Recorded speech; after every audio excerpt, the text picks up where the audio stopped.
whoever takes over power at a particular time will say, I want the numbers so that I can carry out my legislative program. But it appears to me, if we are to borrow the example of what's happening in the United States today, the Republicans are the majority in Congress, and the American people are teaching us something. You negotiate and even end up like they did last night, say, let's leave out this matter of funding the war in Ukraine and look at national interest. And then everybody ends up feeling a bit more accommodated. President Biden is a president on the Democratic Party, but Senator McCarthy, of course, they want to impeach him now. The extremists on Republicans want to impeach him for considering what they're given. But since our Constitution 2010, I'm sure you'll agree, has drawn heavily from the American model, presidential system, I think that it probably will make this country be in good standing if we then can follow some of these ethos and avoid disorganizing, dismantling in a very dismissive manner political parties that take time to put together, coalition arrangements that take time to put together. Of course, the idea of a post-election coalition is also possible, but immediately after an election, in a country as divided as we are, right now divided right in the middle, and then you have a head of state who probably said, I want to stamp great authority. He ends up doing that, but at what cost with regard to political party democracy? Thank you. Thank you very much. Since everybody has said something, as a writer before their remarks, I'll also say that my time at the Senate was made extremely useful by the likes of you, the late Haji, Raitu Murungi. You're able to clarify to Junior and I and those who cared to sit down with you a lot of the episodes of history where on the decisions that were taken at that time by the former president and some of the decisions that were made by very great leaders. And you told me that to publish your memoirs, some people have to be dead. So I had you talk about your memoirs. I'm confident those people are now dead. you actually, that was the joke you had, that if you were to publish your memoirs, some people must not be there. And that meant they must be absent from life, from the earth. Two. But they have their successors and assigns. Estates could go for you. You never clarified that. Maybe you can clarify now. Number two, you make a very flowery reference to the elections of 2002, and that there was a bipartisan IPC as a product of the IPPG. But also the margin of victory between Uhuru Kenyatta and the late Mwai Kibaki was so significant that no Tharaka Nithi could turn it around. And in fact, I'm one of those who was very critical of the Moi administration. But one greatest act of statesmanship that is corroborated by both President William Ruto and former head of public service, Sally Koskei, is that when everybody was waiting for Moi to do the magic, the late President Moi asked Uhuru Kenyatta to concede, which led to the concession at Serena. We need to have a culture of conceding elections. Whether we are the country, in terms of margins of victory, it is not specified. The only constitutional threshold that is required is 50 plus 1 vote and 25% in 24 counties. Americans vote that way every successive elections. Ghanaian presidents win with margins of 50,000 or 25,000. But we have radicalized and weaponized some of our base of supporters to constantly deny to accept victory by always blaming some top technology, some software, some server. Yet it is some of it is in open public gallery for it to be said. The server or the portal was simply a reflection of the server. We have since been informed by our Supreme Court team that the Supreme Court actually in 2022 But then after that, we said all elections were contested. And all of them read Raila Odinga and others versus, you know. So the contestation has been from one center. But I wanted to ask, I don't know whether you were part of the Supreme Court process of the 2022 elections. Actually, an audit of the server was actually, and we will present it in the deliberations of this committee, was actually ordered by the Supreme Court. Both parties to the suit were actually asked to come. They were taken to those places. Others, even from ODM, had their notes and they wrote, and they all signed onto that report, upon which I'm told it is what informed part of the decision of the Supreme Court. But I totally agree with this proposal that we indeed need to make it law that servers be opened immediately after an election, so that we conclude these elections conclusively. We do not need to repeat ourselves constantly that after every election we are putting out some IBC people out of work. We are victimizing and vilifying Kenyans. We are, in the lead up to the elections, we're intimidating them. We are kidnapping them. We are murdering them. And those are some of the things we need to look into. But the final thing I wanted to ask, election cannot be the work of only political parties and politicians. I think all these Kenyans here, including the media, those who work in other sectors, are interested in the outcome of these elections. In fact, the politicians are a very insignificant part of the entire electoral process. But I've had Senator Okongo Mkeni ask about it. Are you aware of the Mozambican model, where the commission is appointed on account of party strength?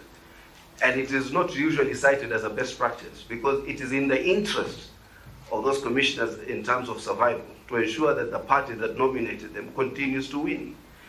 And that whole idea is also manifest, unfortunately, in the Cherera Four, who, in our view, are appointed in very close to the elections, who I think had a common plan, who now continue to peddle a common theory that is fairly tired about them not having been called into a commission meeting to decide whether to subvert or affirm the popular will of the Kenyan people.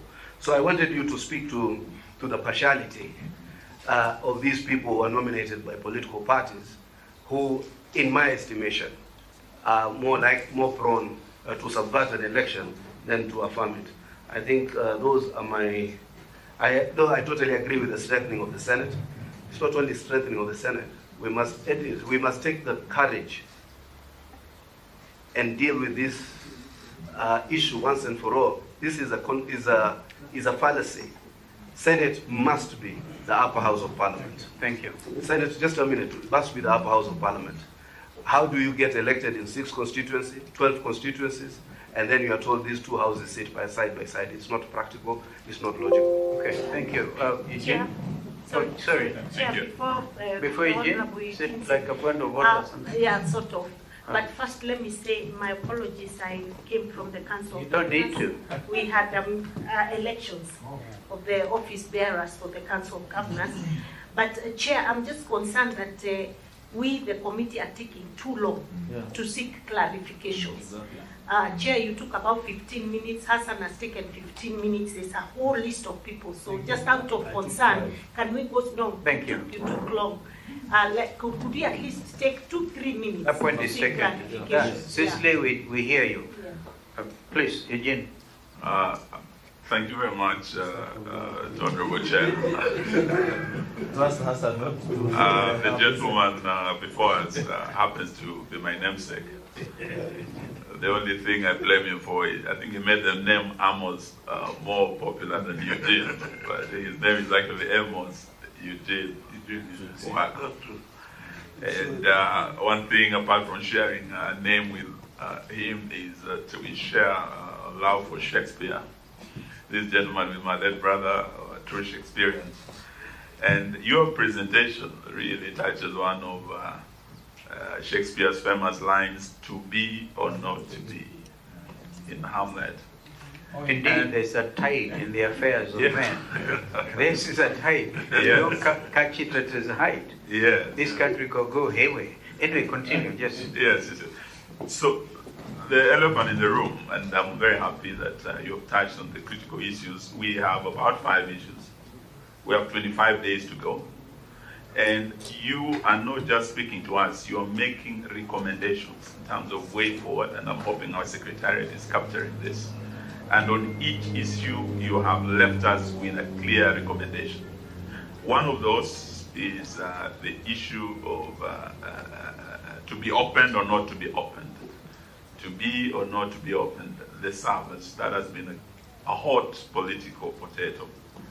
But from what you have said today, I think we can pick a very clear recommendation that this matter should be a matter of course after the elections. Servers should be opened in the interest of transparency and accountability, and also to boost public confidence in our electoral processes, equipment, and everything. So it should not even be an issue that should be left for debate. What I wanted to ask, so that we can tap into your wisdom, is the IBC appeared before us, and we're looking at Article 88. So when you look at Article 88, H, 4H, it's very clear that it is the duty of IEBC, that is on page 40 of our Constitution, at the top, the first line, H. It's actually the cardinal duty of IEBC to ensure facilitation of, first of all, observation, and this they have been doing. They have been observers, facilitated, external observers, monitoring. I don't know if you've gotten it. 88, 4H. 88? 4H. 4. Yeah, in my copy, it's on page 40. The first sentence at the top. Oh, mine is 4H. no, I came with it. Oh my goodness. Are you looking at 88? No, I came with the wrong. Maybe the secretary can help you with the latest copy. But basically, there are 3 things that IBC is supposed to do to facilitate observation, and observers have been facilitated. To facilitate monitoring, that has been done externally. And from what you're proposing, the issue is evaluation of elections, where IBC has been doing it, by themselves, and we had asked them whether this is not just self-appraisal. If we were to go by that provision of Article 88 4H in terms of evaluation of the elections, and to take your recommendation, and there are those who came before you who also recommended amendment, so that it is provided in our law that there will be that audit done immediately after elections, servers opened automatically. Would that fall within your recommendation? And that you can make in your further written submissions. You can look at the law, and it will help this committee in terms of those recommendations. Then the other issue that you have made a very clear recommendation on, and I hope our secretariat has captured it. So the issue of counties, that's a very sensitive issue. You were the AG, I think when we had the Akiwomi report, you did make your advice to that commission, and the tribal clashes of 92, 97, and whatever happened. So in terms of adding or subtracting, to have or not to have more counties, it's another hot political potato, and we are happy with your recommendation that perhaps we will not be looking at whether the matter is within our jurisdiction or it's beyond our mandate, as per the motion passed by Parliament, and therefore recommendation, what I wanted your advice on, maybe when you're making your recommendation, whether that can fall within, of course, the purview of Article 188, where it's required that Parliament handles the issue of creation of new borders, counties and whatever. That will be very helpful in terms of a way forward and in terms of recommendations. Lastly, we have the issue of course, the two-thirds gender rule. We are looking for that clause that disappeared. I think you are saying that could really resolve the situation of the two-thirds gender rule. Because in the county assemblies, because of the law that we put there, Article 177, we have achieved in all our 47 county assemblies. But in our National Assembly and I think Parliament, we have a problem. I think you can help us find the clause that disappeared that could have actually resolved this. Be more specific in terms of recommending so that we can pick it as part of a recommendation to resolve that issue. And lastly, the issue of Article 43 and matters of socioeconomic rights. That also, I think you made some very, very good recommendations. It's an issue that, of course, our colleagues in Kenya Kwanza didn't want on the table. But you're saying it's a national crisis. Kenyan suffering don't belong to Kenya Kwanza or Azimio. They are all Kenyans suffering, regardless of how they voted. So there was the recommendation you were making about a national consultation, NCG. I think that's a very good recommendation, which I'm hoping will also capture. But what I wanted to ask is, I think during Kibaki's time, when we had this economic crisis, Kibaki came up with the economic recovery strategy and a team that was tasked to actually address the crisis at the time. I remember during Moi's time, when we had a similar crisis, he came up with a dream team that included people who are not even his supporters, a cross-cutting team of experts and people like Leakey and others who didn't agree with him politically, but a team that would be brought together broad-based and with the necessary expertise, economic and legal luminaries, if that could actually be recommended, so that we say it is no longer Kenya Kwanza affair, it's a national crisis we are facing. Let's come together and let's reason together. Well, thank you. Maybe we give you time to respond now. Because in the interest of time and what Cicely was reminding us of, I think it's good. And again, thank you. We are not raising any issues. I think we're very clear. Mine was just to I thought you raised a very important issue on the issue of bicameral house vis-a-vis the Senate. It was very I clear. wanted to make a small request that you don't make it off the cuff. You send us a write-up on your thoughts. Yeah. I had actually given him one myself when they were sitting at KICC. Maybe just to enrich it and see what we can do.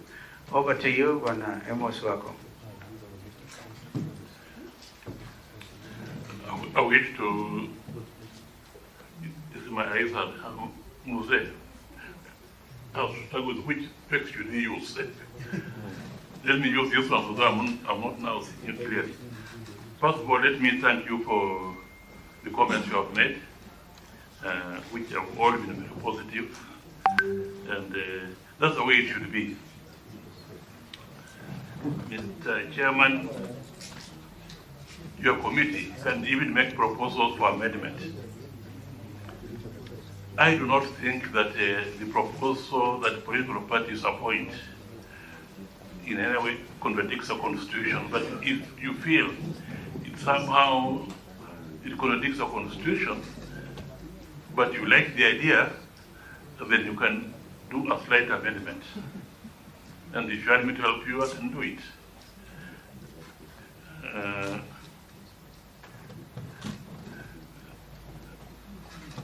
Honorable Kalonzo Musyoka, I just wish to confirm that there was a point when I thought I'd had enough and I wanted to sign. And actually I'd gotten good jobs somewhere. But he came, Kalonzo my friend came. He was, of course, my pupil before he became an advocate. So he was now taking care of his master, both spiritually and whatever. He came and really, with a long discussion, and he convinced me not to resign. And that's why I continued. At that time, continued in the next regime, and continued to make a record of 20 years over as Attorney General. And I'm always grateful to you for that. And that's what I've made. I don't know where I would be now if I had made that decision to quit.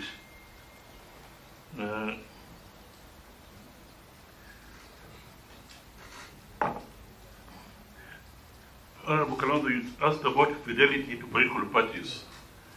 To me, the situation to me, or that one is very, very clear. Kenya is a multi-party democratic state, and anything that undermines that should not be acceptable.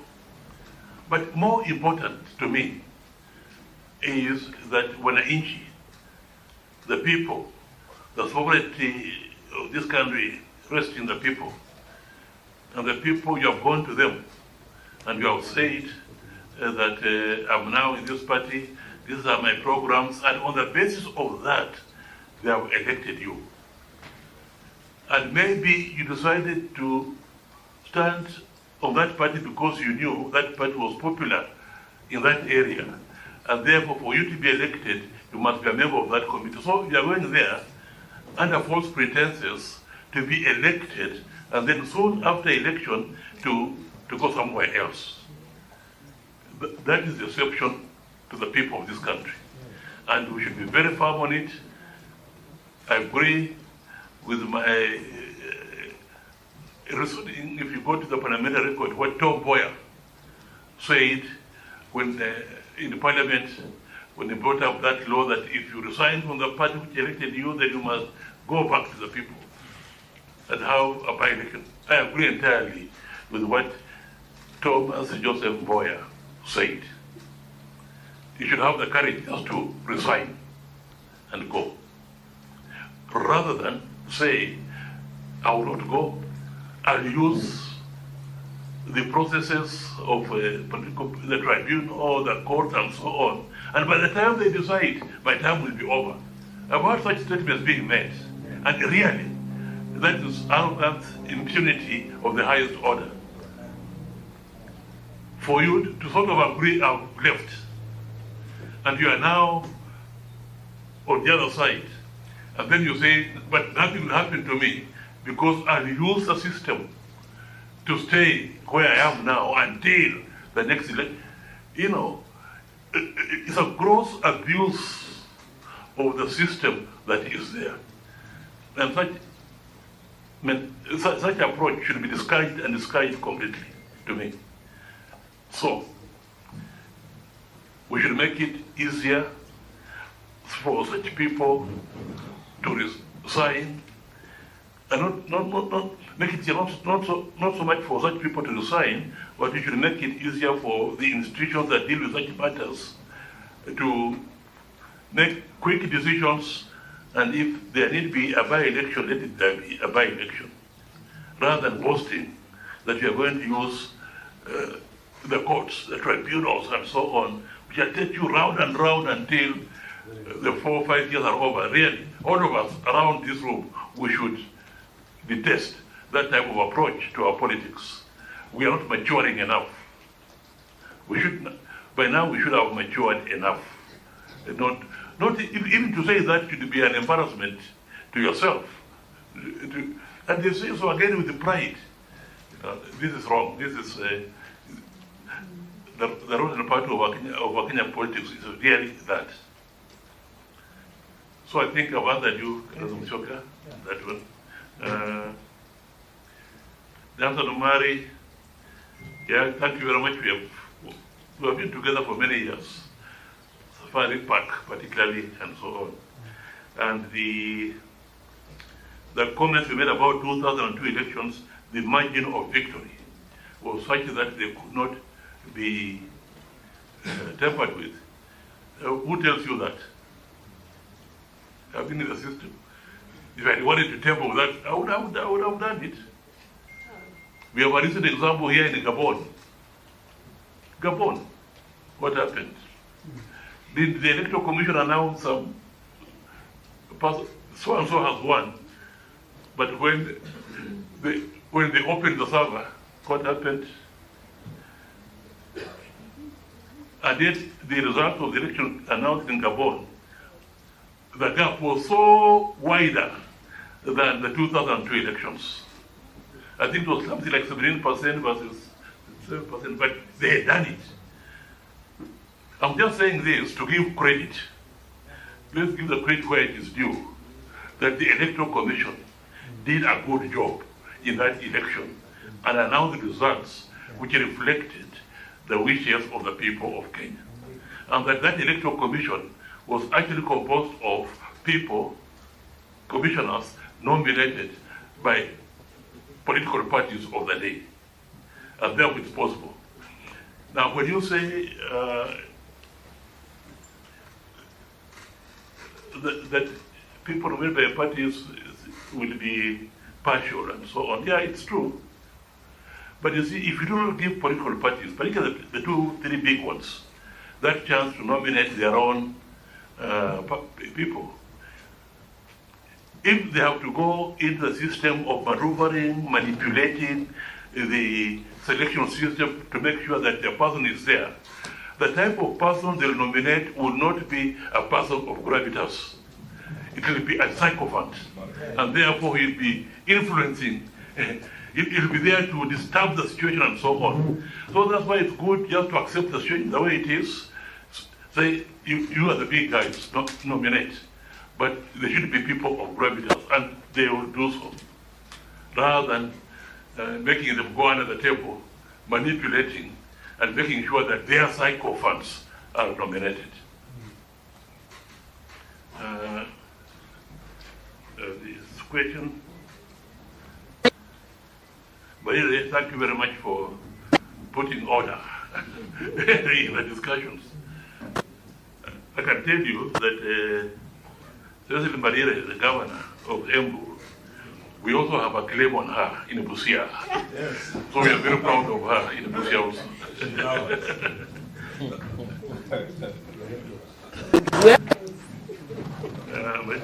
And then Eugene Wamadwa, you mentioned quite a number of things which, in a sense, I agree with. Actually, it was agreeing with my recommendations, but also suggesting a few things. This Article 884H, I think it can be used, but it will be useful if there was a clear clause to say that after every general election there'll be that. Yeah, make it clear rather than just a general.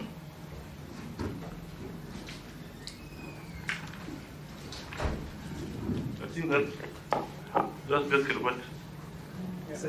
Anything else? Thank you. But I can say I'm available. Yeah, thank you. Please enrich our thinking. Including, by the way, this thing, Zambians went, and I think at some stage, Hassan and referring to again, talk about Frelimo experience in Mozambique and Renemo. But Zambians have actually decided, rather than this electronic transmission, they will do it manually. I don't want you to answer now, but perhaps give it some thought. Give it some thought. But then you didn't answer whether you were in that petition as one of the lawyers in the Azimio. Which one? The Azimio petition. No, not. He wasn't. Honorable Co-Chair, just to thank the Honorable Attorney General Emeritus. He's actually flown in from, he was out of the country at a family tragedy, and he just flew in for this. And we must really, really appreciate it. And we've taken up a lot of your time. In fact, speaking from your brains, we should have paid you your hefty fee notes. But because of your patriotism and your colleague, Honorable Gidu Muigai, was here also, this committee benefited greatly. We hope the sitting AG will also have time to come and, you're adding value to our process. Thank you. Thank you so much, my pupil master. So we get the right time. Yeah? Oh, yeah. I think Okonko, Mugeni has asked for a write-up. If the chairman so orders me Yes, to. please do. We wouldn't mind on the issue of the camera house. Yeah, I'll be more than I am certain Senator Mugeni is interested more on more powers getting to the Senate. And we shall allow it. If you can give me 14 days. Or that's too much? We have a balance of 25 days as a committee. You can do 7 days. 7 days? No, as Eugene, my namesake, I confirm that I'm also called Eugene. For the record. I think it sort of indicated to you that Nikona Huku. I think you can do 14 is fine. Okay, 14 is the fact that you also took time from outside the country to appear. It allow you the 14 days. Thank you very much. Thank you. Thank you. Asante sana. We have members. We have Kipra next. We still have a group of senators, Eno Kwambu and Tom Agenda and Lendamo Onekina. We have agreed to allow the Ogia community 10 minutes.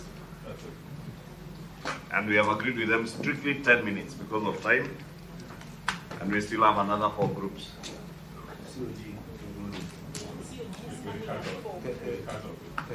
You know why I'm saying that? For Eugene and Omar, who never pays attention to what is going on in the meeting. You know why I'm saying that? Did you even hear what I'm saying? You and Eugene, you know why I'm saying that? Chairman, this is all on camera. Oh, but it's fair enough. But it's fair because the housekeeping. We just ask him that anytime Eugene keeps his comments brief. No, for Eugene and Hassan Omar, it is not comments. Please keep your lectures brief. Chair, what you need to guide is that they've made their comments for the entire day. Now they need Now they need for the rest of the day. No, Aaron Cheriot. I will skip To some. show his level of maturity. That was very high. No, you know Eugene and Omar. I think I want to agree with Senator Aaron. You have spoken for the day. Tumetumia bundles zetu. I will skip some. Bundles zenyu Bundles zimeisha. zimeisha. Eugene, Kipra, are they here? Yeah, there they are.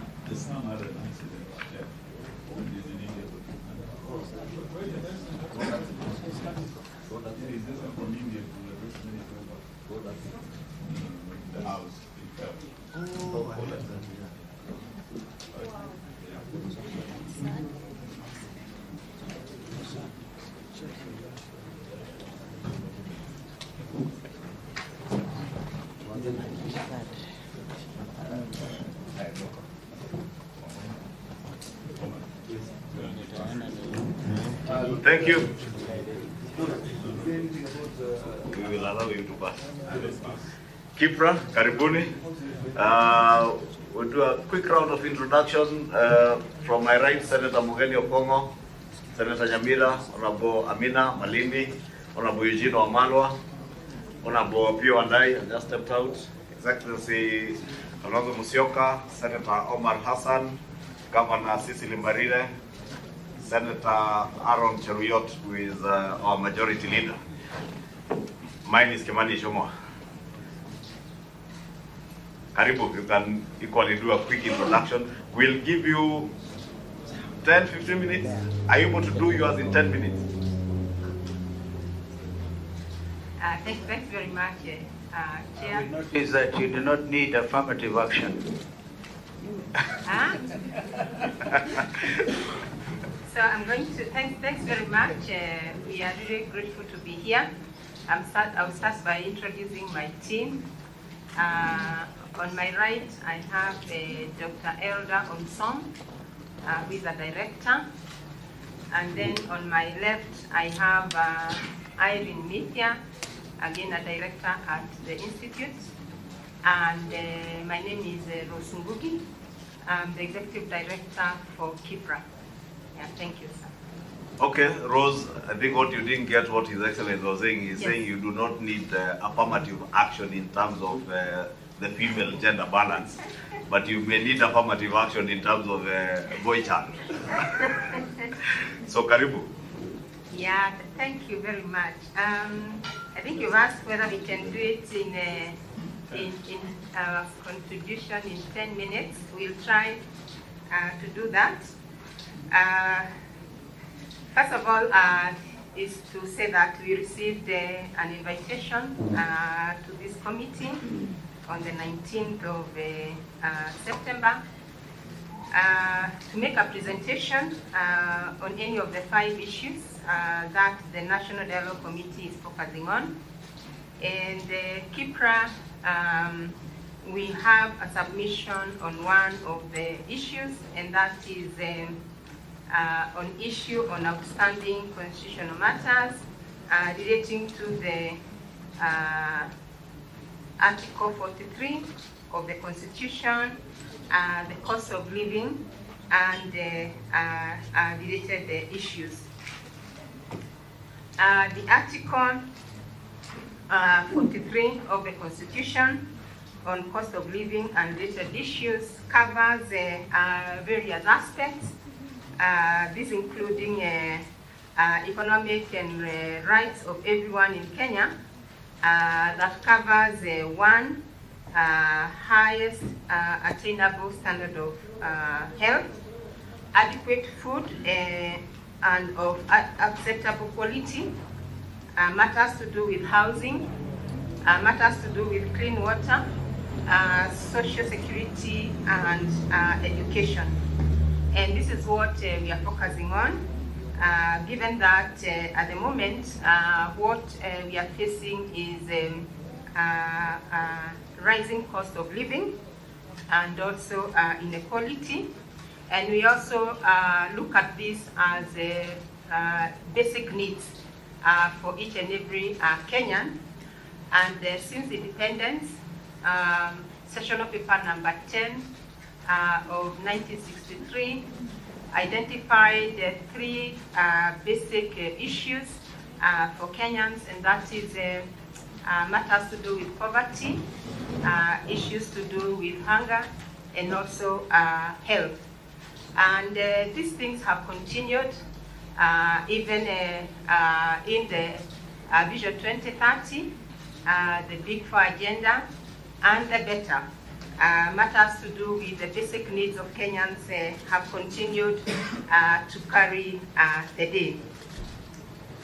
And of critical importance when it comes to cost of living is the fact that when you look at these basic needs, food, shelter, health, clothing, and education, they actually compete for income for households. And when we think about the bottom of the pyramid, it means that they are competing for very meager income. And without an increase in a commensurate increase in the income levels, then it means that the households are left with a very big headache on how they can allocate the resources to meet all the needs. We appreciate that the government has continuously continued to support matters to do with access to basic needs, but there are still some issues that we still feel still facing us, otherwise we would not be where we are today. So I'm going to look at 2 issues, and Dr. Elder will look at the other 3. And the first one is to do with the adequacy of food and of acceptable quality. And start by saying that, yes, the government has given priority to food production to achieve food and nutrition security. And a lot of efforts have been put on the supply side, whether we are talking about fertilizer subsidies to reduce the cost of production, investing in irrigation to ensure that we are not relying on rain-fed production, agricultural extension services so that we can have high-quality yields, matters to do with the minimum wage, because without that you can not talk about the demand side of issues. Access to credit, because credit is where we smoothen our consumption today and tomorrow. Expansion of social protection, and social protection comes in very handy because we realize that there are many of us who are below poverty line, and we need to be protected to sustain our livelihood. In addition is making markets work, and there's a lot that is happening. Right now we have a Ministry of Cooperatives, a very key move forward in terms of not only aggregation, but also supporting farmers to see that they can access markets. So what do we see as gaps in food supply? Of course, as a country, we are producing food, but there are circumstances when you'll find that the supply of food results in some areas having bumper harvest and other areas not having any food.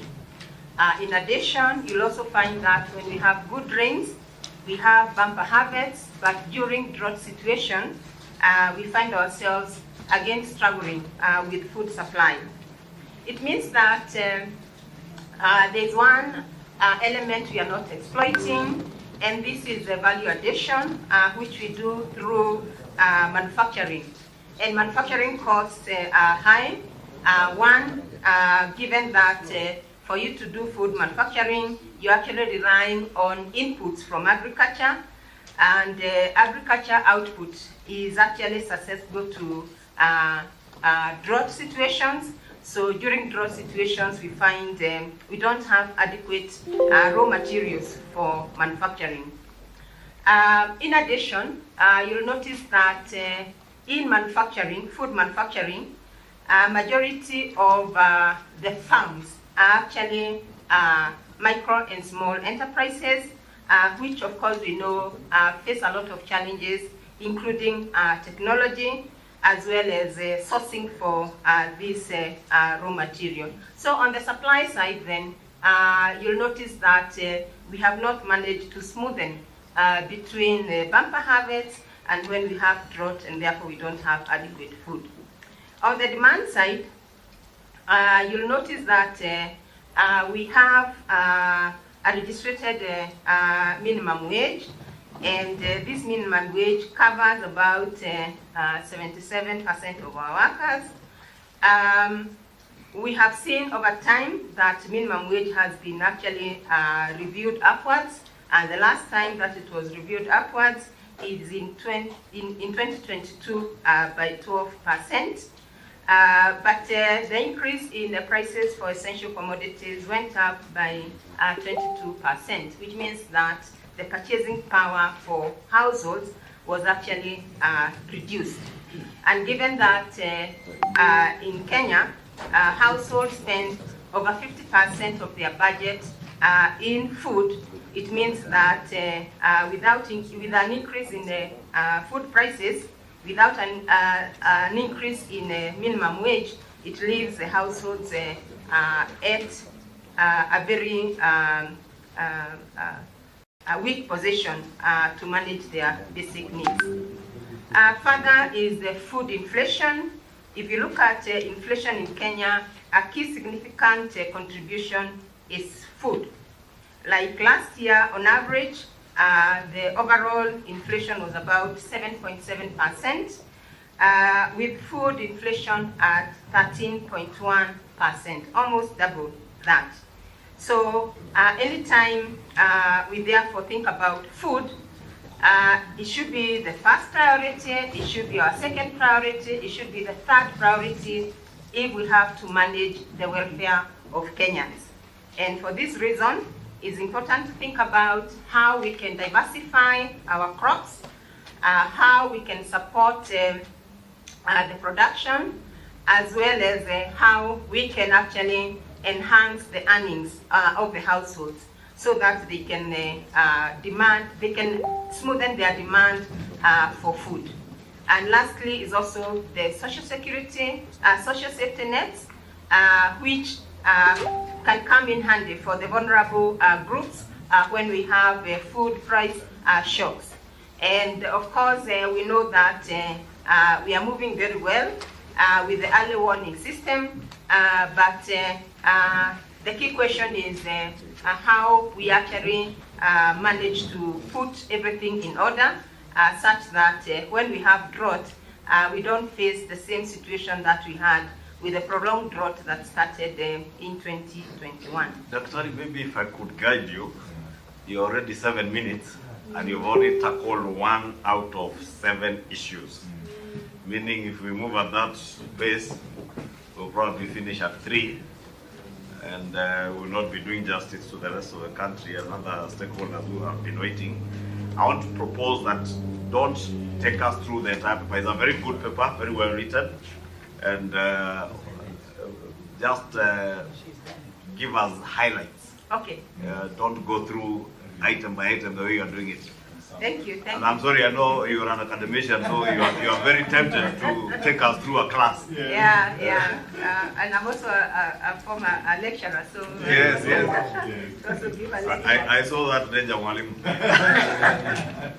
All right. So I've just talked about social safety net, so I can talk about social security. I'll take only 1 minute and say that yes, a lot has been done.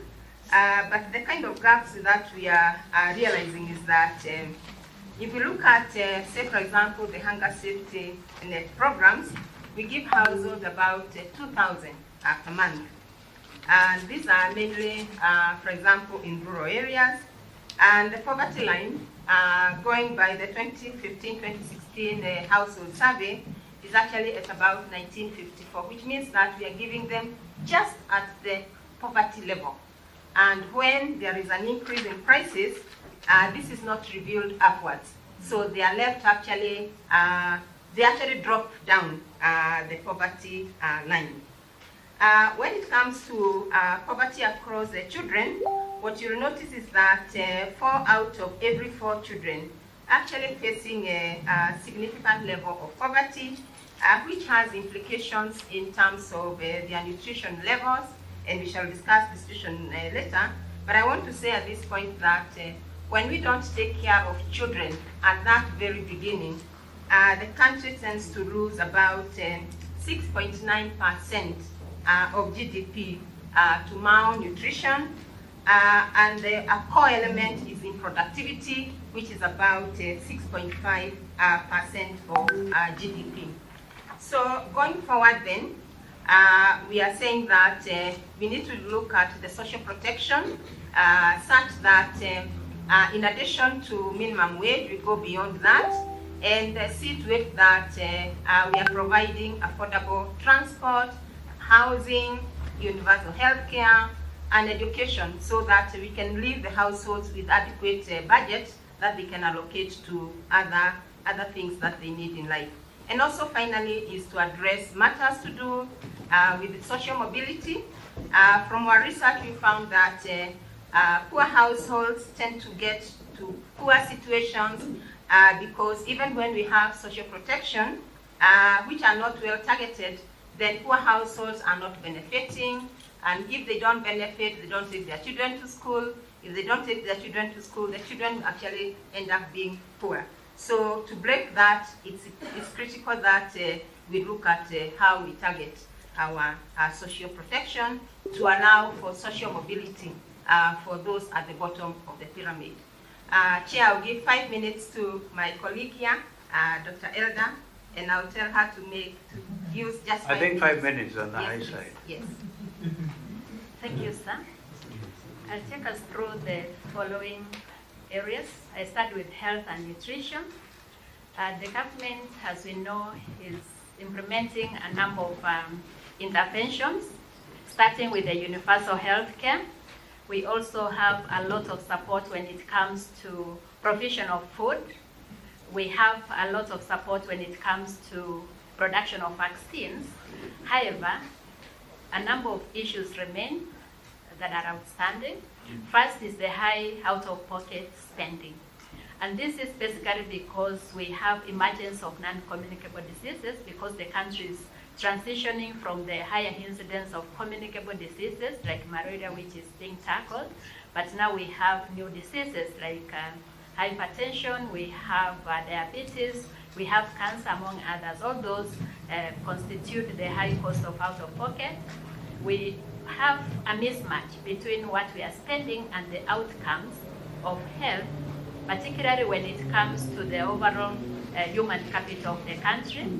Stockouts in medical centers, particularly the public health institutions, and this is because of weaker supply chain systems, the distribution of human resources for health, and these include the doctors, the specialists, we have the community health workers, among others, which then means going forward we need to tackle this through the following: ensuring that we expand the provision of quality health.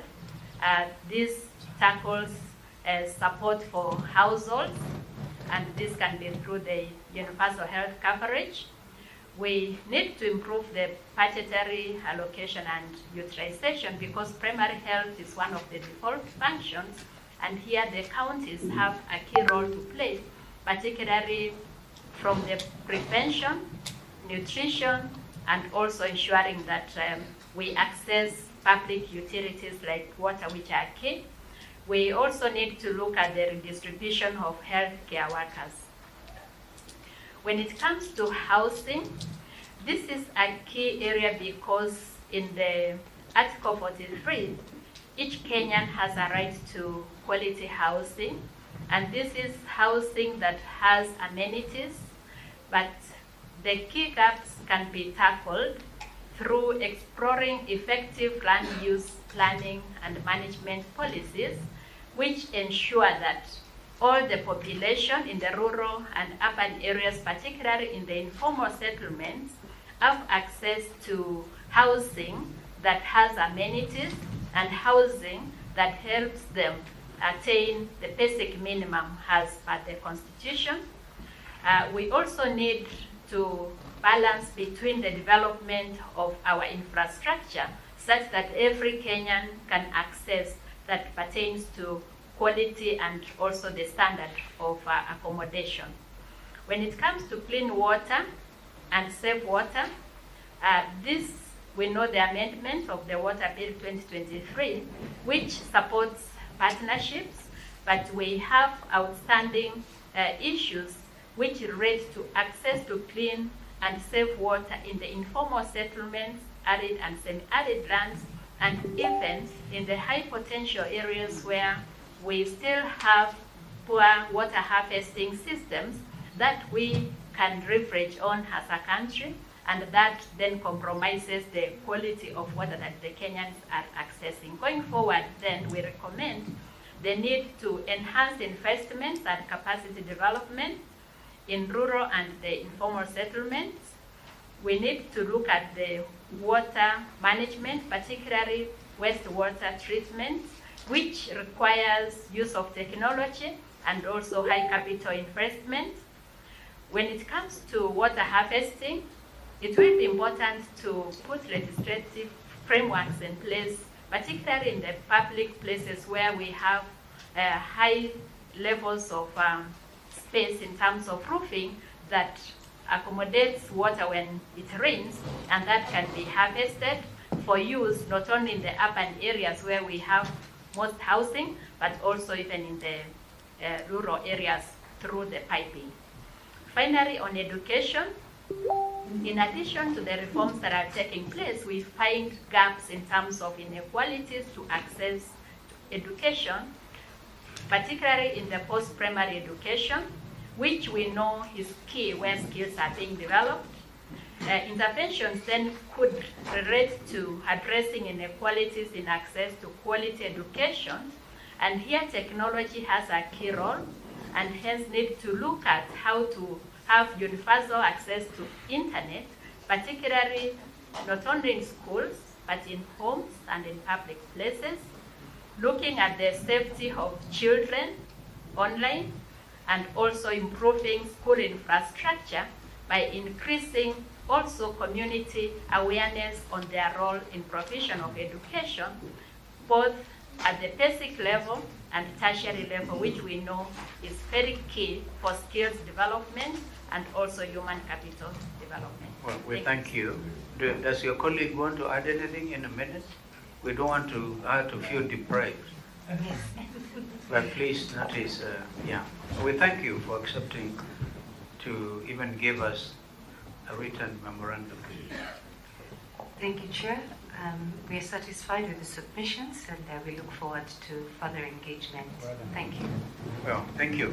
We thank you so much. I don't know whether any of the colleagues here would want to interact with that submission. Yeah, I just one very short question.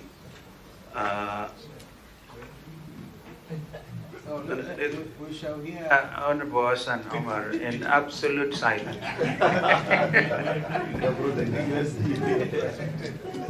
Yes,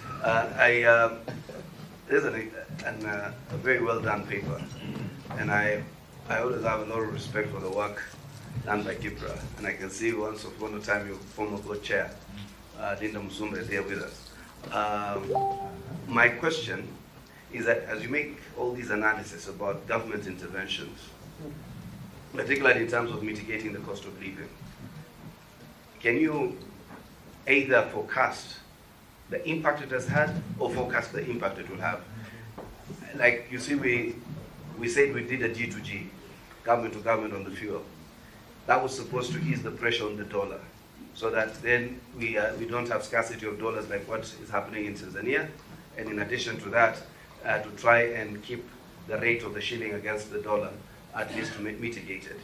We have had interventions with respect to subsidies on fertilizer. We've had an intervention in terms of bringing oil and other food products at zero-rated import duty. So I want, are you able, maybe even if you don't have the answers now, to analyze, because this government is implementing a plan and you are a government agency, to analyze whether there is some impact with some of these interventions in the short and probably in the long term of some of these interventions with respect to mitigating the cost of living. Yes. I just want to really thank the three ladies. I think it's the first time we are having this kind of forum where the entire team is one of ladies. And it gives me some comfort. For the first time, we are not talking about the men.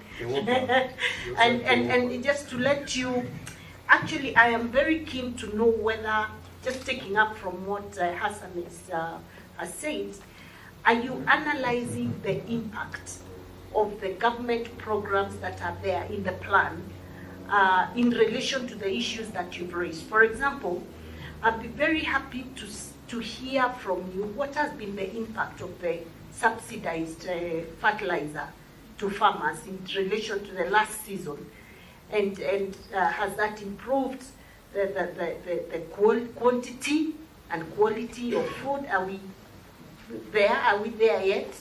And in your view, listening to Kenyans and politicians, we want quick fixes. We want to wake up one morning and the government has subsidized fuel by half or by a quarter or whatever percentage.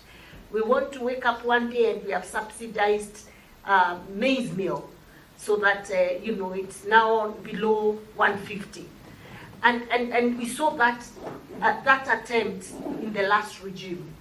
Between what happened in the last regime from a very dependent position and what is being attempted currently by the current regime, which is the better way of sorting these issues? Is it those quick fixes, or is it long-term, well-calculated plans? Chair, because I served in the last regime, I think our friends from Kenya, Kwanza, are saying their plan is working very well.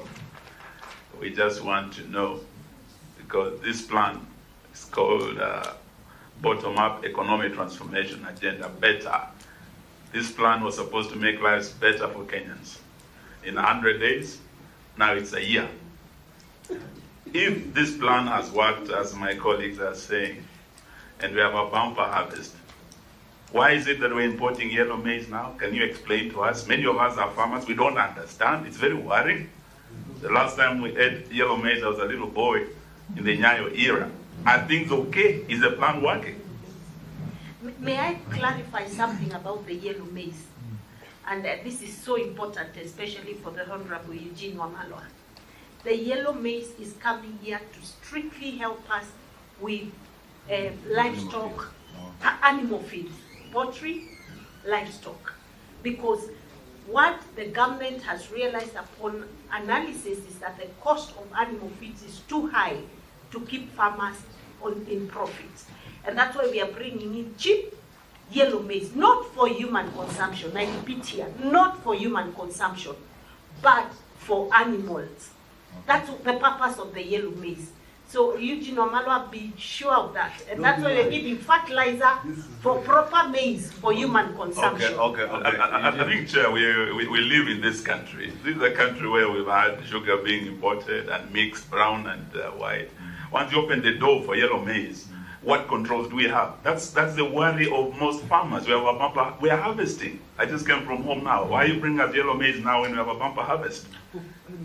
You know, if we, although His Excellency keeps encouraging dialogue, when we speak across the table to speak to each other, I think the fair thing is to allow Kipra to have that very balanced analysis to tell us.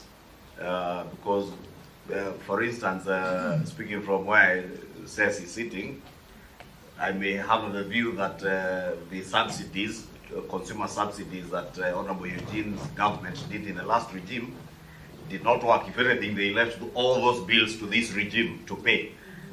And therefore, Kipra would be in a better position to be able to analyze and tell us. All of you guys who are together, you're talking strange things to some of us. I can confirm that Imani Shunga was not there. We were all together. We were all together initially before Eugene edged us out. So maybe Kipra should be able to analyze and tell us what is a more sustainable policy to pursue. Is it the consumer subsidies? Is it the producer subsidies? Is it what from your paper, I have seen you've spoken about wage increments and enforcing that, because the cost of living inevitably will keep rising, and some by factors beyond our control as a country, for instance, the fuel issue. But the challenge then are Kenyans having the levels of income to be able to afford that cost of living. So maybe you would strike a balance for us, and we don't expect you to necessarily have all the answers now. We would not mind a well-done paper like this one, probably to answer those questions if you're not in a position to answer now, unless you have a quick one as we close. Thanks very much, Chair, and thanks very much, committee members. I think these are very exciting questions. And I want to say one is that, yes, we can do impact, and we have done actually a very good analysis on the implications if all the proposals that have been given by the government are implemented. But I want to say that recently we have launched our report, the Kenya Economic Report, that was looking at the cost of living. And one of the key things that you'll notice from it, and that's why we are focusing a lot on the food, is that food actually taking over 50% of the income. It makes it the first, second, and third priority that we should get into. Transport costs, especially for those who are using matatus and the like, it also takes almost 10% for transport, and it is among, I think, the second in terms of contribution to the cost of living for Kenyans. So when we are able to reduce actually the cost for fuel, it means that you can reduce the cost for transport. It means that you can reduce the cost for distribution of foods, and therefore you can have an implication on the prices for food. Now, it's one thing to have food supply in the market, but it's another to say that I can access it. I may not access it because it's not affordable, but can I also be empowered to actually access it? And I can only access it if my income is also taken care of, which means that increase productivity for micro and small enterprises, for the farmers, they can reap higher and they can increase their incomes. Yeah? But at the same time, you say that you may not actually get that immediately. You may also find that there are those who are still struggling, and that's why matters to do with the social protection come in. And the social protection means that we need also to review not just the 2,000 that we are giving to the households, but we need also to ask ourselves, are we giving them something real? In real terms, what are we giving to them? So both the supply side and the demand side factors need to be taken into account so that we can see markets operating. And it does not mean that the government does not have a role. It has a very major role to ensure that it's able to put in appropriate regulations to ensure that one is able to access, and that the pricing process is also not, what would I say, it's not penalizing, especially those at the bottom of the pyramid. Okay, thank you, Dr. Ali. We will encourage you to give us a more detailed analysis of such interventions for us to be able to interact with as we continue, because we may not have the time now to engage on everything. Analyze all those things from fuel to the changes with the social health insurance from NHIF, because they all have a bearing on the cost of living, including proposals on what you are saying on income disparities among us Kenyans.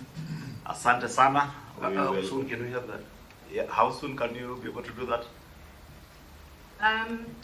You want us to do another submission? Yeah. Additional submission? Yes. The previous one was asking 14 days. I don't know whether 10 days will be good.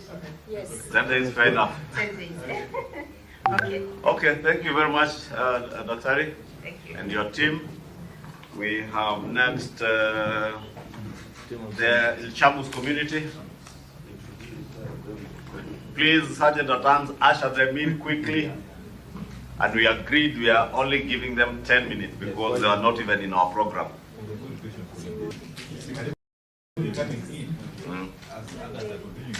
Yeah? Yeah.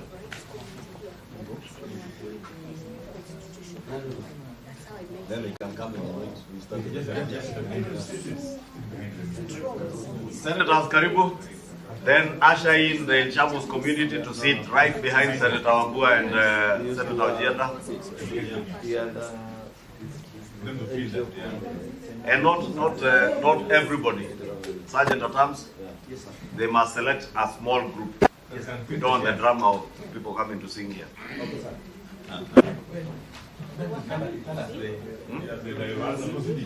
But now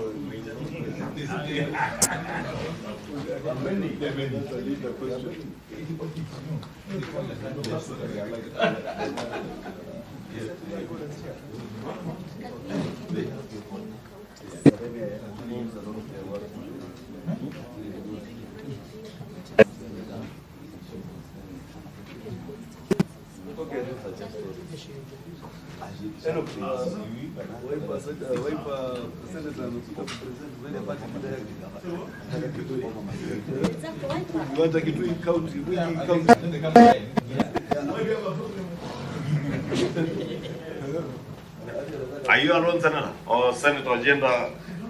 There was an indication that you are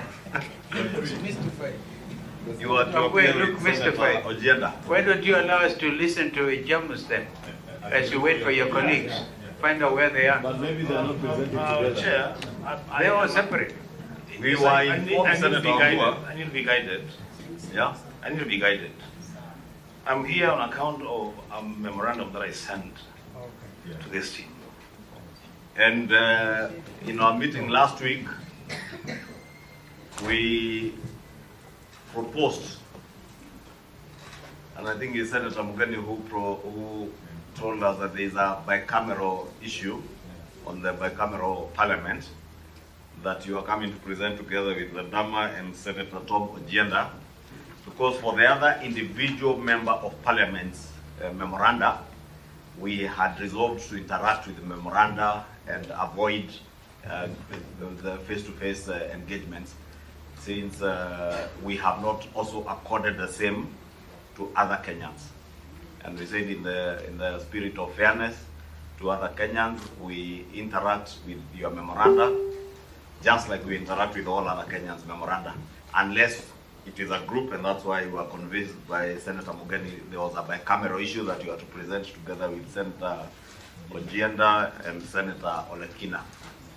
Just like we have a group of 27 members of parliament addressing the issue of proposed counties, and I know your memoranda also touched on a proposed county of Mwingi. I'll probably propose, if it is that's the issue you are here on, probably it's fairer to join the other group so that we listen to you on the issue of bicameralism. Chair, let me just intervene. Just first of all, for us to confirm whether the two other senators are there or not. But even if they aren't there, since he has come at the time that we allotted for them, yes, would they indulge him? Yes. Yes, for just a few minutes. Then we excuse him. Yeah. It's okay. No, you know the way Mheshimiwa Omar is putting this matter, we start on the wrong footing. It's on the wrong footing. No, it's okay. Omar is not on record. Maybe you respond to what I have said, and Honorable Pio. Okay, let me go on record. Yeah. Co-chair, first of all, I'm happy that you've invited me to make a presentation to this team. Those conversations that you had with the team about then what it is that I'll come and present on were not communicated to me. Okay. So if you had an internal communication amongst yourselves and you did not inform me, it would be very unfair, co-chair, to expect that I have come from Kitui to make a point on Mwingi County. Wait, I listen to you, wait. To make a point on Mwingi County, yes. Then you tell me that I have to wait to my colleagues. I just want confirmation from the Secretariat that that was not communicated, because that are the instructions we gave. Emigen, is he here? In an event, Chair, since we had agreed we hear him, let's just hear him. Avoid those other things, and let's... We hear you? Yeah. 10 minutes.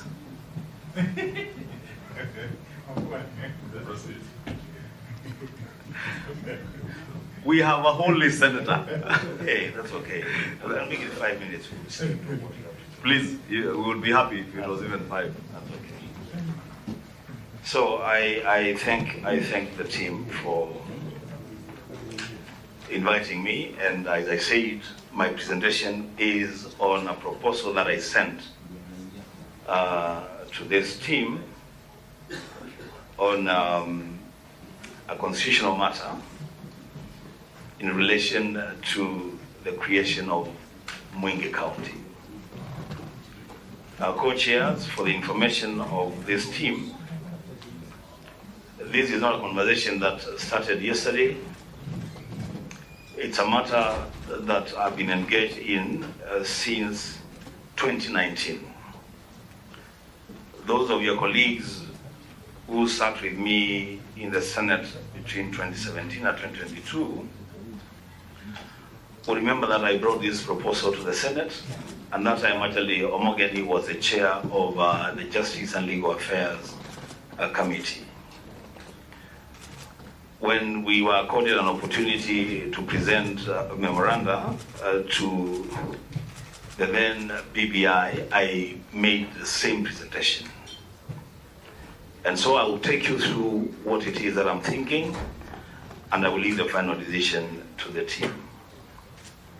Co-chairs, I am guided by Article 6 of the Constitution of Kenya, 6.1 that provides that the territory of Kenya is divided into the counties specified in the first schedule.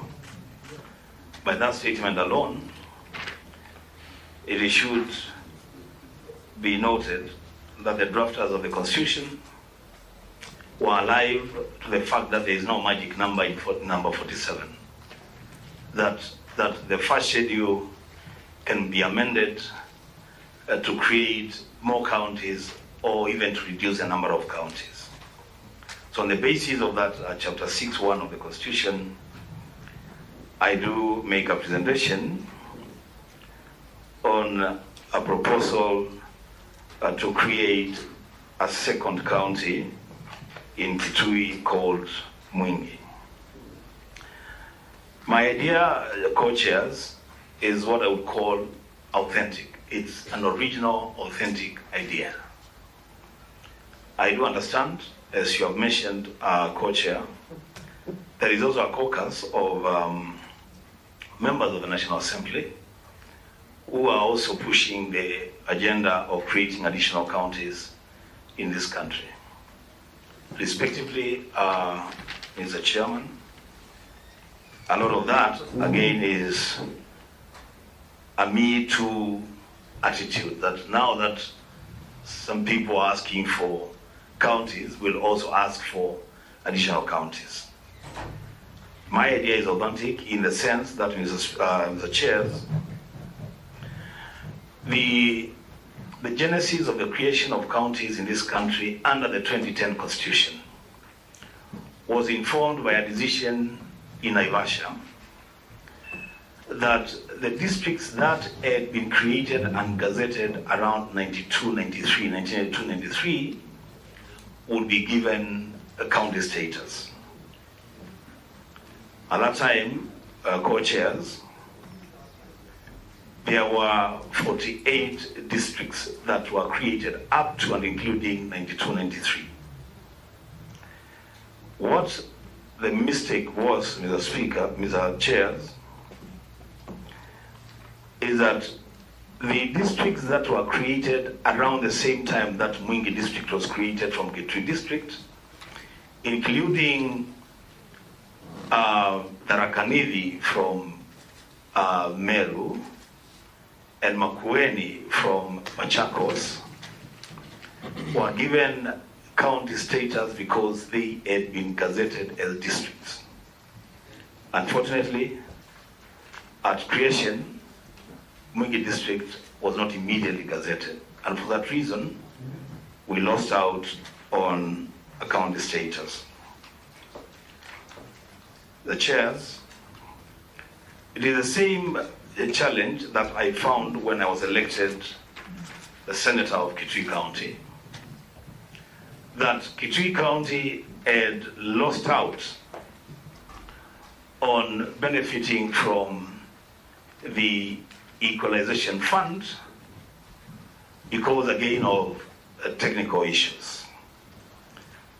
It took my personal intervention in the offices of the CRA to argue that it would look bad in the eyes of an ordinary Kenyan to hear that some sections in Kiambu and Nyeri and Murang'a are benefiting from the equalization fund, and not a single area in Kitui had been listed to benefit from the equalization fund.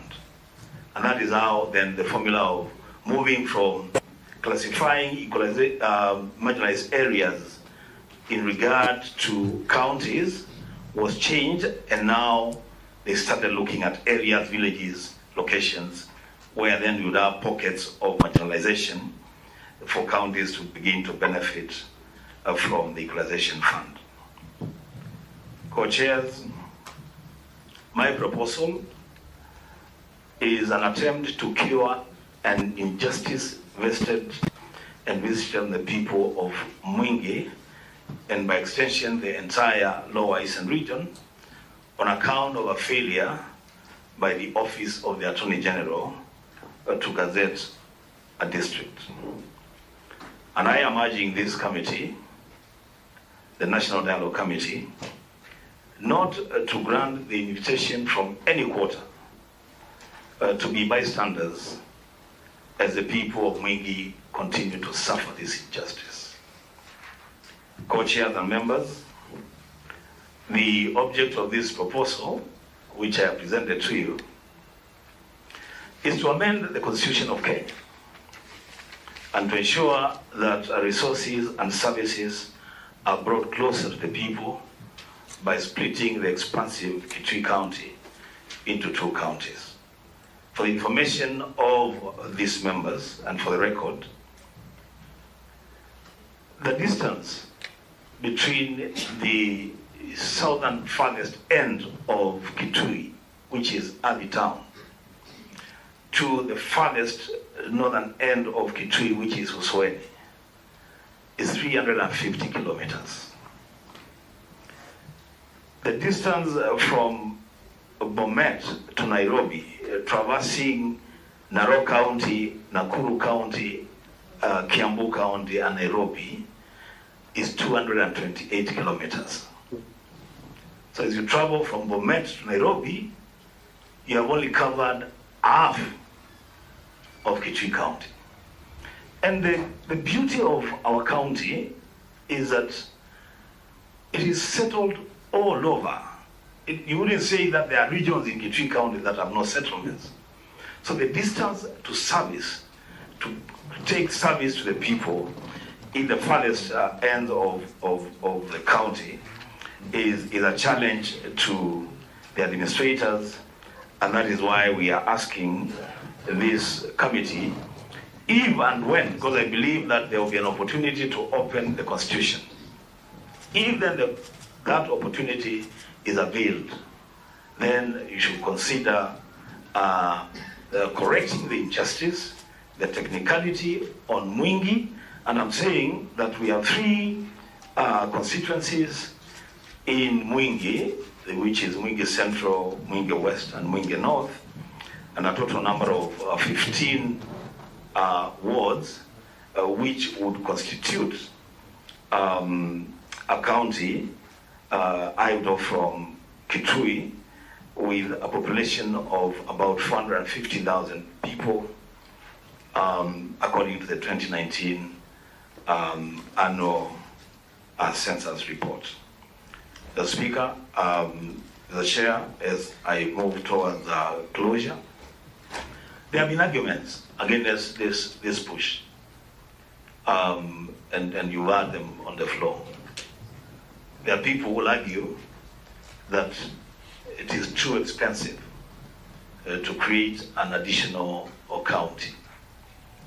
There are others who argue that why Kitui and not X or Y county. My response to that, co-chairs, is that anybody arguing about the expenses of creating a new county is just being unrealistic. And if you think then democracy is expensive, we could try anarchy.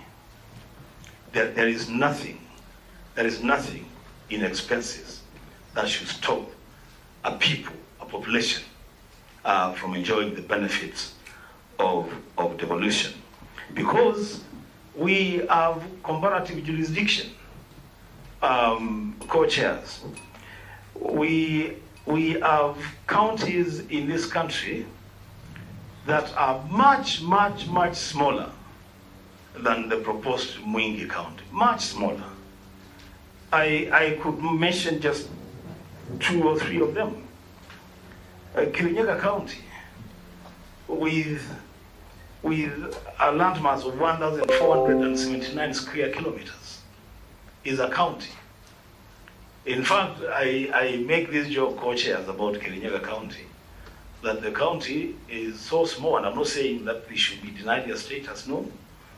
They're so small that even the Catholic Church has not established a diocese in Kirinyaga. It is administered from Murang'a, and yet they have a county status. You go to Lamu with 2 constituencies, go to Isiolo with 2 constituencies. You go to Samburu with 3 constituencies. Tharaka-Nithi, which is even smaller than Kirinyaga, with 3 constituencies. Co-chairs, it is my submission. I see the co-chair wants to interrupt me. You can. Thank you. Not to interrupt, I was just prompting you to wind up, as I also noted that you are avoiding mentioning Nyamira, which is in your document, because the Senator Okongo is here. I have not mentioned Nyamira, I have not mentioned Mombasa, I have not mentioned Vihiga. I said I mentioned just a few of them.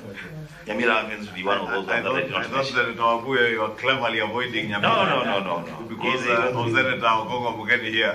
No. He knows you don't roll that way. He knows very well. So, right, if you can wind up, please. Let me wind up. My proposal, co-chairs, comes complete with a proposed draft amendment bill. It's attached to my proposal. And for the ease of reference, the only thing that we're looking at doing is actually amending only 3 sections of the Constitution.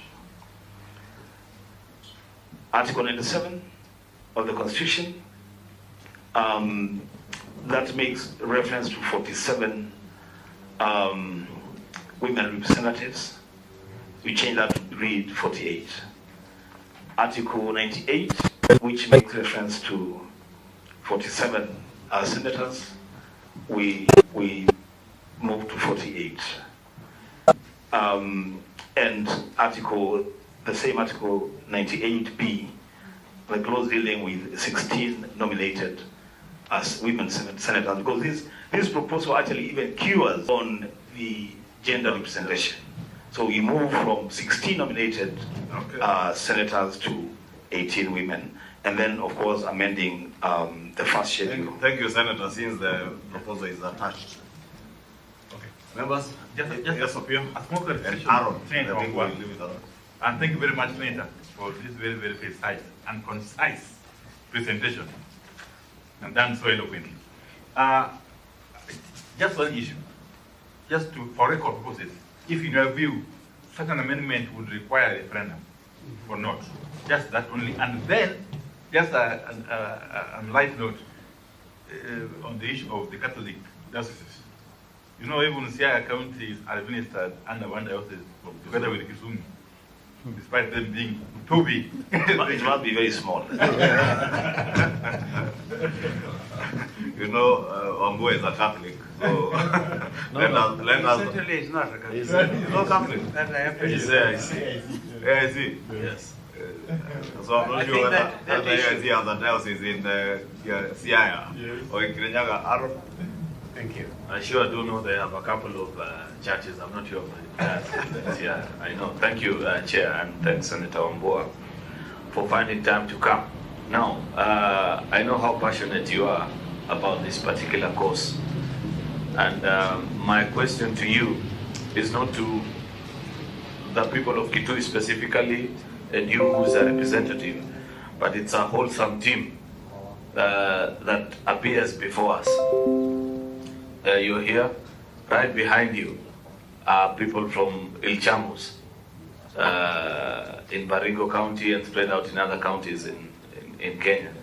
We have previously listened to about 2 or 3 others. And tomorrow we listen to 27 colleagues of ours who are on a similar quest. So therefore, I don't want you to take this question as either opposition or support to the quest that you have. But it's just to help appreciate and see if you do appreciate the economic situation that the country finds itself in, and how do you plead given that there is statistics out there, Senator. First of all, number one, to argue for or against this long debate that we've had from 1963 on population versus land size. Because if the people of Kirinyaga were here as well, just to use as an example, they'd say that for half the population of what they have, close to almost 650,000 people, against your population by 2019 statistics of 1.1, they get only 50% of the allocation that you get to administer and do the same. I could even make it better and say, my own people, the people of Kericho, same number in size, 1 million population, our county shareable allocation is somewhere upwards of 6 billion.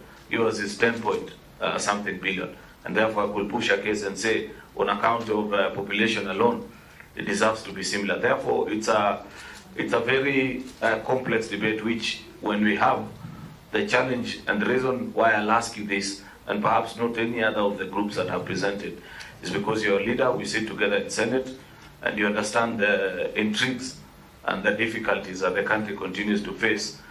Wouldn't you propose rather a way and means of ensuring that services get closer to your people, more than just creation of an administrative unit?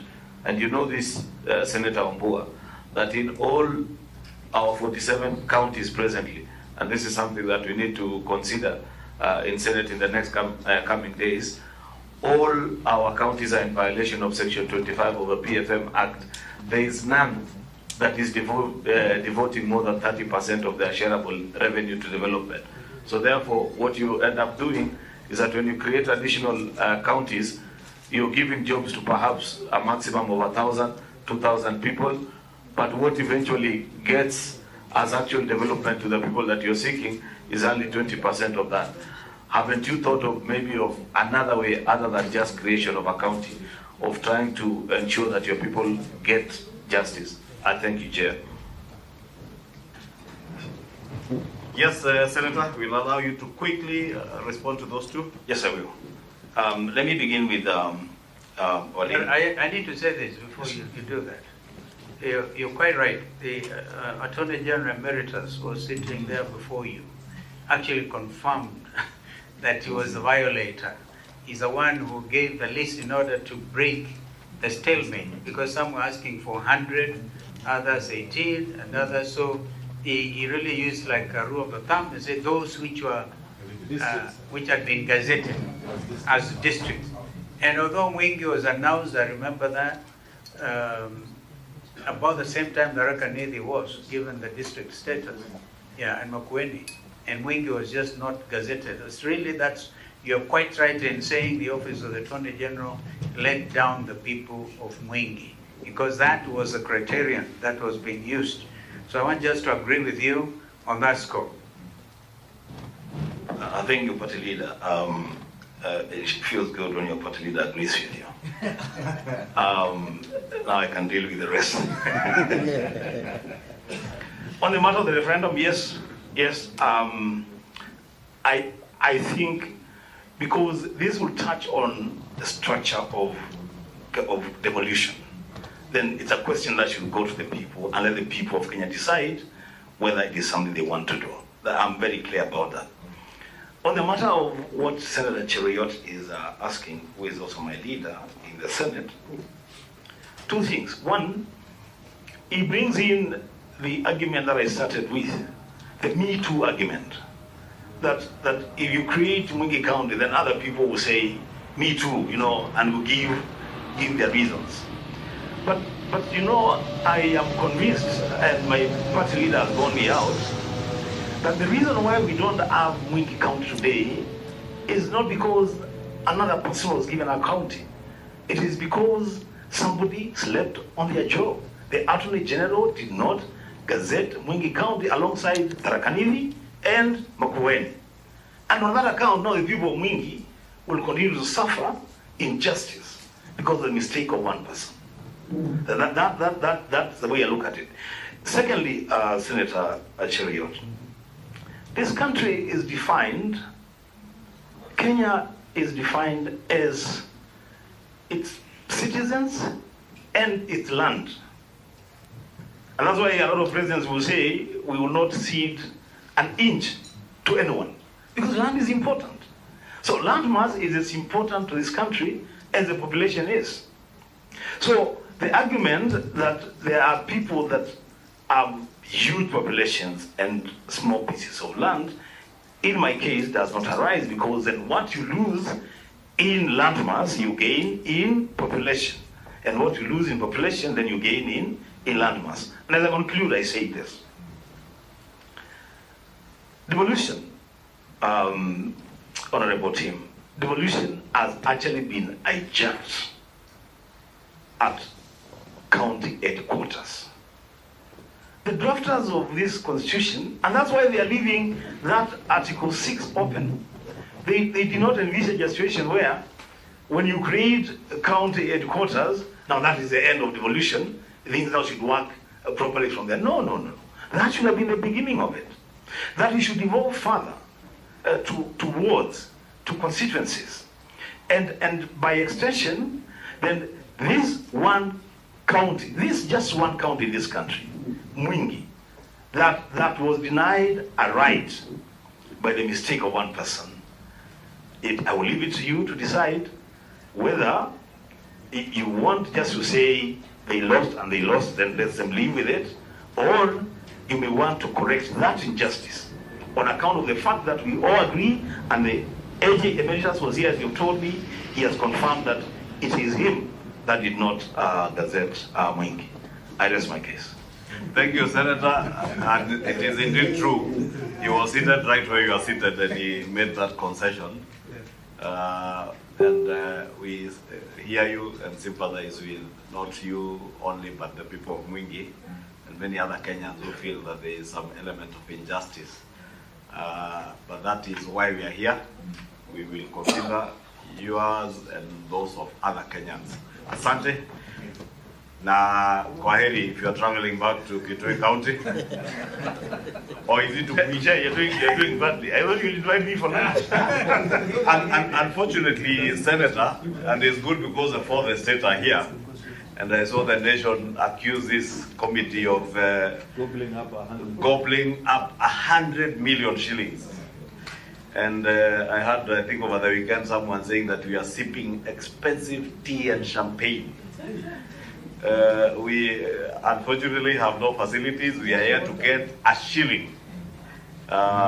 Even the waters and the conference facilities, we are here courtesy of a well-wisher, one of our civil society organizations that have been meeting the conferencing facility costs, including our teas and light meals when we have a long day like today. But unfortunately, because of you and the Ilchamus and Public Service Commission who are here, we are not even able to break for lunch. That's okay. Chair, actually, let me help you there, because then it's a problem. And let's confirm to media, because I sat in this committee, the first team. And to be honest to this country, there is no government money that is being spent on these things. It's a volunteer service. It's people doing this for the nation. So thinking that government is giving these people allowances or monies, I think we should disabuse ourselves of that notion and just allow Kenyans to do their job. They're just doing their job. Thank you, Senator. We will request, just hold on, we request Public Service Commission. I'm told you have a meeting at 3:30. So we request the Chamus community to hold on. No, just sit. Another day to remind you. Take your seats first. We allow the Public Service Commission. They will be very brief. We wanted to slot in at you at their time, but they have insisted, so we allow them a quick presentation.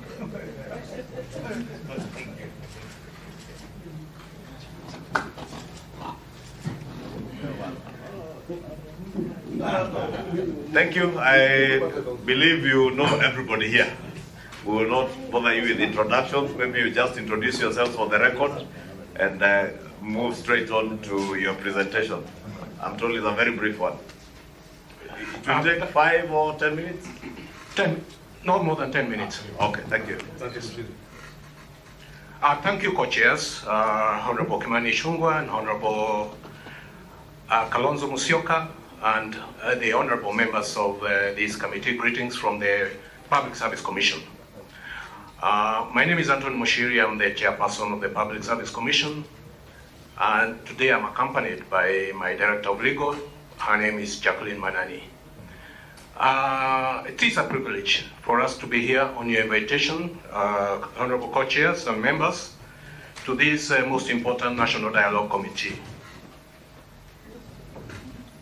By way of introduction, the Public Service Commission did receive a letter from the National Dialogue Committee on 19 September 2023 for oral presentations on the 5 agenda items forming the terms of reference of the committee. Honorable Co-Chairs, we've already given our written submissions to the Secretariat, and these documents should be getting to this committee shortly.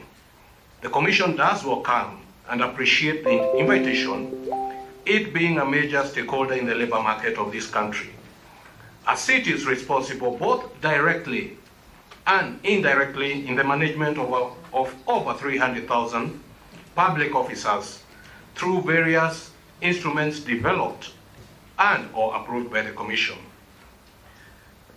Honorable Co-Chairs, the Commission is established under Article 233 of the Constitution, and its mandate is outlined in Article 234, of which I will not belabor. It is clearly spelled out in the Constitution. So from the foregoing, the Commission's role in public service institutional development and management is central, not only to the government of the day, but to the nation as a whole. In view of its mandate, the Commission bears the responsibility for improving the capability of the public service to provide strategic and innovative policy advice that spurs growth to meet citizens' expectations. That is why it is normally referred to in our mission charter as a citizen-centric public service. So, Honorable Co-Chairs, the Commission did consider the request of the National Dialogue Committee and hereby presents its views and proposals. On electoral justice and related matters, that's the restructuring and reconstitution of the IEBC. Honorable Co-Chairs, IEBC has been a matter of concern to many Kenyans and public servants equally, and indeed to the Public Service Commission.